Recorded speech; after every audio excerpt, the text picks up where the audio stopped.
Tasha stood in the corner of her own wedding reception, holding a glass she hadn't even sipped from.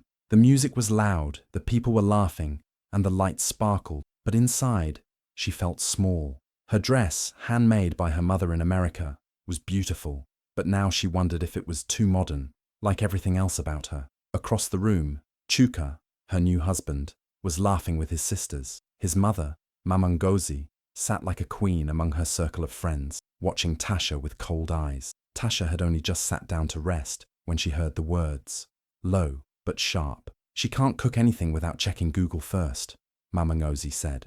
The women around her chuckled. Another auntie added, "She even asked the caterer how to serve efo. What kind of wife doesn't know that?" "She's American," Mama Ngozi said, shaking her head. "They don't make wives like they used to.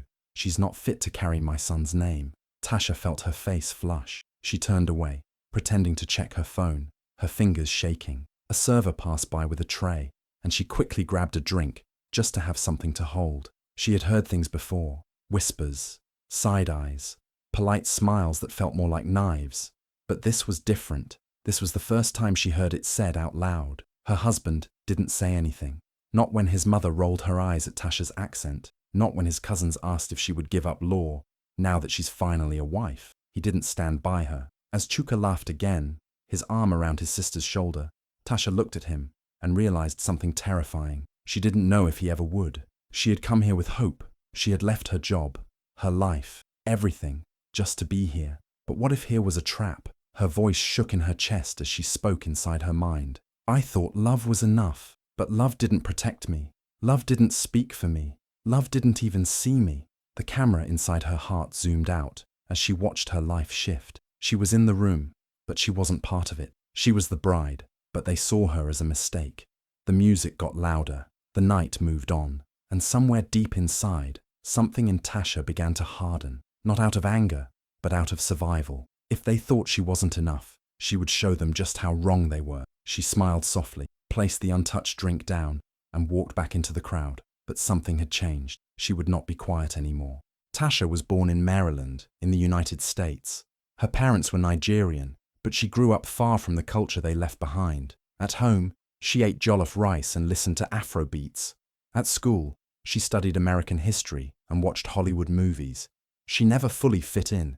Too African for her American friends, too American for her African family. She learned early how to blend in, how to smile and stay quiet, how to not be too much for either world. She was smart, focused.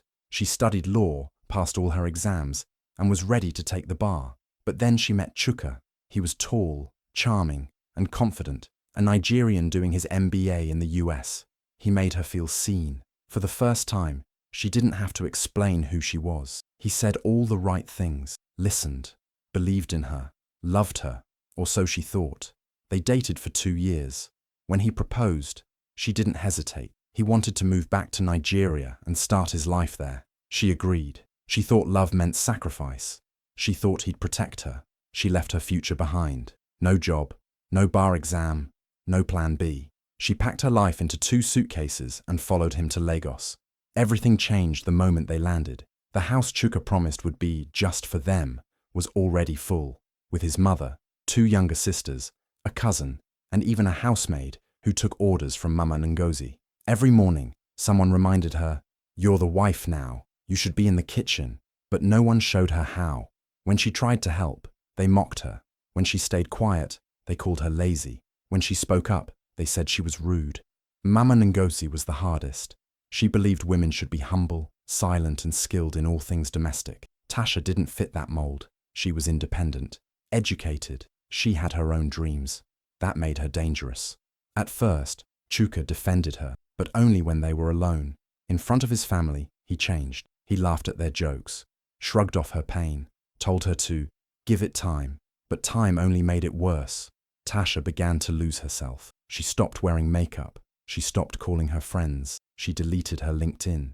She pretended to enjoy the long, dull afternoons at home while the others ran errands and whispered about her. She cried in the bathroom, softly, so no one would hear. Her heart ached not just from loneliness, but from betrayal. Chuka had promised her a life of love and partnership. Instead, she felt like a stranger in her own home. She missed her mother's voice, her father's quiet strength, her little brother's jokes. In Lagos, she had no one, just herself. But even that was fading. Still, somewhere inside her, a small part of her refused to disappear. A small voice kept whispering, "You didn't come this far to break." She started writing again. Short notes, journals, quiet prayers. She reached out to an old friend who worked at a legal firm in Lagos. Nothing big, just asking about job openings. That small step felt like breathing after holding it in too long. But when Mama Ngozi found out, she exploded. "Are you planning to abandon my son? To shame us? Women in this house don't chase careers. They raise families." Chuka just stood there. He said nothing. That was the moment Tasha knew. This wasn't just culture. This was control. She realized she was alone, truly alone, in this fight. But maybe that was okay. Because if she had no one left to depend on, then she'd have to depend on herself. And maybe, just maybe, that was the beginning of something new. It was a Sunday afternoon. The whole family had gathered for lunch. The dining table was full. Pounded yam, egusi soup, rice, fried plantain. Tasha had helped set the table, though no one thanked her. She sat beside Chuka, hoping this lunch would go better than the last one. Mama Ngozi was in her usual seat, wearing her usual expression, serious, cold, and watching. The sisters laughed loudly, talking about weddings and babies. One of them turned to Tasha and asked, "So, when will you give us a child? Or are you too focused on law books again?" Everyone laughed except Tasha. She smiled weakly. "Children are a blessing," she said, "and I haven't forgotten my dreams. I still want to be a lawyer someday." The room fell silent. Mama Ngozi dropped her spoon. "Excuse me," she said. "You still want to be a what?" Tasha looked at Chuka. He didn't say a word. "I said I'd like to practice law here. Maybe take the bar in Nigeria. I've already started reaching out to a few firms." Mama Ngozi stood up. "So it's true. You've been planning this behind our backs." Tasha was confused. "I didn't hide anything. I just sent out emails." Mama Ngozi's voice grew louder. "You didn't tell me. You didn't tell your husband. What kind of wife makes secret plans? Is this how your mother raised you?" Chuka still said nothing. Tasha looked at him again. "Chuka, say something." He cleared his throat. "You should have discussed it with us first, Tasha." "Us," she repeated. "Since when is your mother part of our marriage decisions?" That was it. The whole room froze. Mama Ngozi's face tightened. She took a slow step forward and slapped her palm on the table. "You ungrateful girl," she said. "We took you in. You had no job, no place here, and still I let my son marry you, and now you talk back to me in my own house?" Tasha stood up too. Her hands were shaking. "This is not your house. This is supposed to be our home, mine and Chuka's." But her words meant nothing. Not to them, not to Chuka. Mama Ngozi turned to her son. "You see now, she will disgrace this family. You need to control your wife." Tasha felt something crack inside her, not just her heart, something deeper. She had tried. She had stayed quiet, smiled when she wanted to cry, cooked food they threw away, changed her clothes, hid her dreams, all to be accepted. But they never wanted to accept her. They wanted to erase her. She turned to Chuka one last time, hoping, just hoping. But he looked away. In that moment, everything changed. She walked out of the room, quietly, not with drama, not with shouting, just silence.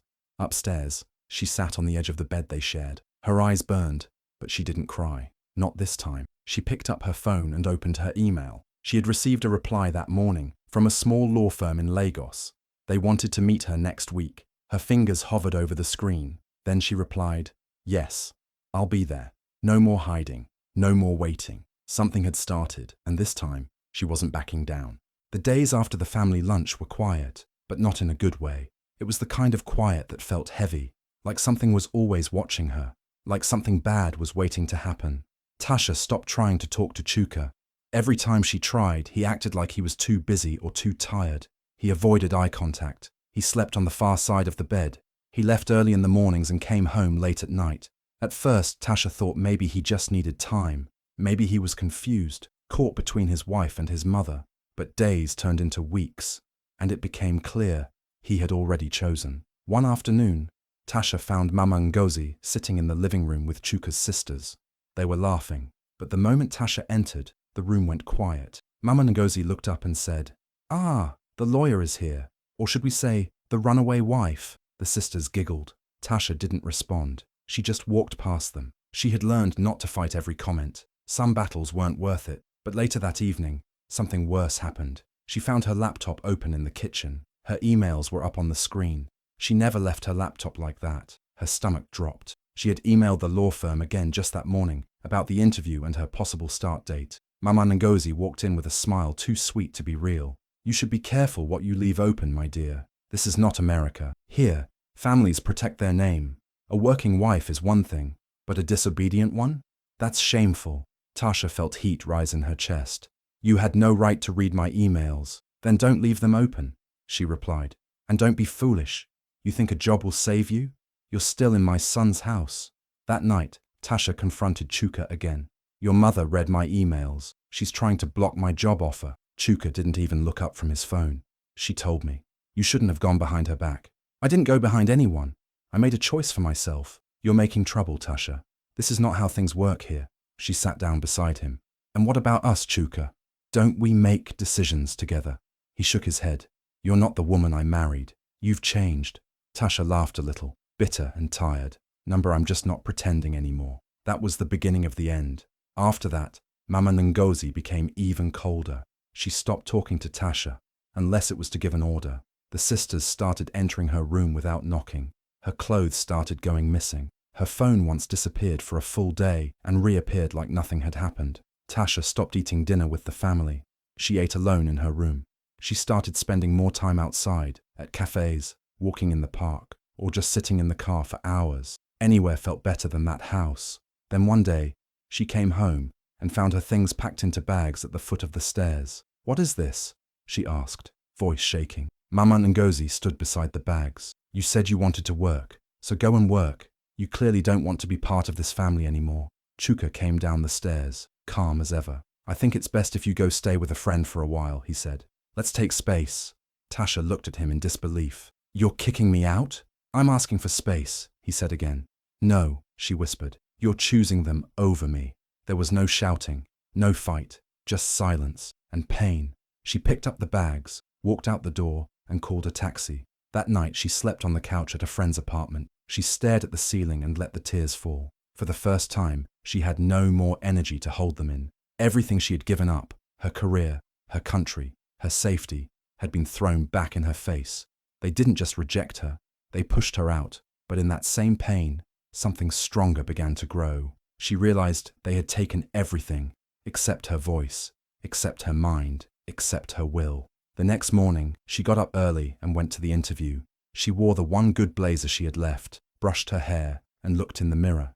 She still looked tired, but she also looked ready to take her life back. The law firm welcomed her warmly. The managing partner smiled at her resume and asked her serious questions. She felt alive again, like she was finally being seen. At the end of the interview, he said, "We'll be lucky to have you."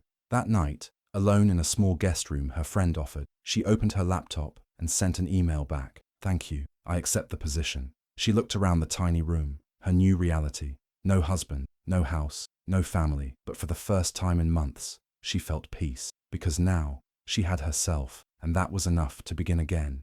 It had been 4 months since Tasha left Chuka's house, 4 months of starting over. She now had a job at the law firm. She worked hard, stayed late, and slowly built respect. Her boss trusted her. Her co-workers liked her. She started to feel like herself again. But one afternoon, she got a message that shook her. It was from Chuka. "Can we talk, please, just once?" She stared at the message for a long time. Part of her wanted to ignore it, but another part of her needed answers, needed to face him. They met at a quiet restaurant. He looked tired, thinner, not as proud as before. She wore a simple dress and kept her back straight. He tried to smile. "You look good." She didn't smile back. "Why did you want to meet?" He sighed. "I made a mistake." Tasha didn't respond. She waited. "I should have protected you," he said. "I was scared. My mum, she controls everything. She controlled me too. I didn't know how to stand up to her." "You didn't even try," she said quietly. "I know." He looked down. "After you left, things changed. The house feels cold. My mum still talks, still complains, but now I see it." "See what?" "That she never wanted a wife for me. She wanted a puppet, and I let her push you away." Tasha felt her chest tighten, but she kept her voice calm. "So why now? Why talk to me now?" Chuka leaned forward. "I want you to come back. We can start fresh. I'll move us out, just the two of us. I promise things will be different." She looked at him for a long time. Then she laughed, soft and sad. "You don't get it." He frowned. "What do you mean?" "I'm not the same woman who begged you to stand by her. I'm not the woman who cried in your bathroom or waited for your mother's approval." She leaned forward now. "You think you can offer me a new life, but I already have one." Chuka's eyes filled with regret. "Tasha, I still love you." She shook her head. "Number you loved the version of me who stayed quiet, the version who was small enough to fit into your family's shadow. But that woman doesn't live here anymore." He looked away, ashamed. "I know I failed you." "Yes, you did. And now I finally see what love isn't." She stood up. "I hope you learn to be brave one day, but I won't wait for that." He stood too. "Please, don't walk away from us." "There is no us," she said. "There's just me, and I'm finally okay with that." She left the restaurant without looking back. A week later, Tasha was in court, standing before a judge. It was a small case, about a woman fighting to keep custody of her child. But to Tasha, it felt huge, because that woman reminded her of herself, lost, scared, but refusing to be silenced. Tasha spoke with fire, with truth. She won the case. As she walked out of the courtroom, she saw Mama Ngozi standing near the doors. Her face looked tight, cold, just like always. "You've become bold," she said. Tasha nodded. "Number, I've always been bold. You just didn't want to see it." Mama Ngozi scoffed. "You think being a lawyer makes you better than us?" "No," Tasha replied, "but it made me better than the girl who let herself be broken by you." There was a long silence. Then Tasha turned and walked away. That moment was the true twist. Not loud, not dramatic, but powerful. She had faced her past, faced the people who tried to break her, and she walked away, standing tall. Tasha moved into a small apartment close to her office. It wasn't fancy, but it was hers. She painted the walls light yellow, bought second-hand furniture, and placed a plant by the window. Slowly, the space began to feel like home. Every morning, she made her own tea and stood by the window, watching the city wake up. For the first time in a long time, she felt calm. Not everything was perfect, but she was free. Free from silence, from fear, from trying to fit into a place that never accepted her. At work, she kept growing. She handled small cases, but she gave them her full heart. Her clients trusted her. Her boss gave her more responsibility. She even started mentoring young women who wanted to study law. One afternoon, she got a message from the woman she had helped win custody in court. "Thank you. Because of you, I have my child back. You gave me hope." Tasha stared at the message and smiled. Not a sad smile. This one was full of peace, full of pride. She had spent so much time trying to prove she was good enough for a family that never saw her. Now, she was giving that same strength to others. Sometimes, she still thought about Chuka. She wondered if he ever truly understood what he lost.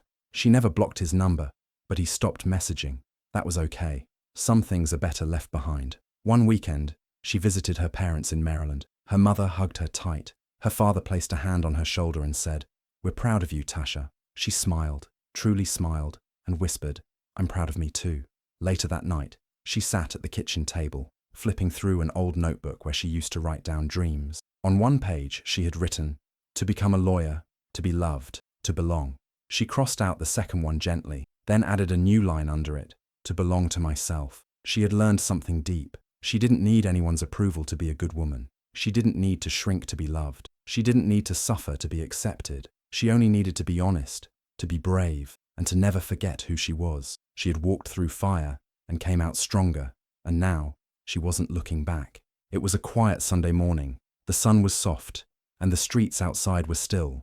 Tasha sat at her small table, a cup of tea in her hands, and soft music playing in the background. She opened her laptop and began writing a letter, not to send, just for herself. "Dear me," she wrote, "I'm sorry it took so long to believe in you. I'm sorry I let others tell you who you should be, but I'm here now, and I see you, strong, brave, still standing." She paused, took a breath, and kept writing. "You thought love meant losing yourself, but real love starts with you, and now you're finally free. Keep going. You've already come so far." When she finished, she folded the paper and placed it in a small box under her bed, the same box where she kept old photos, her graduation pin, and a small bracelet from her mother. She stood up, opened the window, and felt the morning air on her face. She didn't have everything figured out, but she had herself, her voice, her strength, and that was enough. Somewhere inside her, the girl who once begged to be seen had turned into a woman who saw herself clearly. Tasha smiled. It wasn't loud, it wasn't grand, but it was hers, and that made it powerful.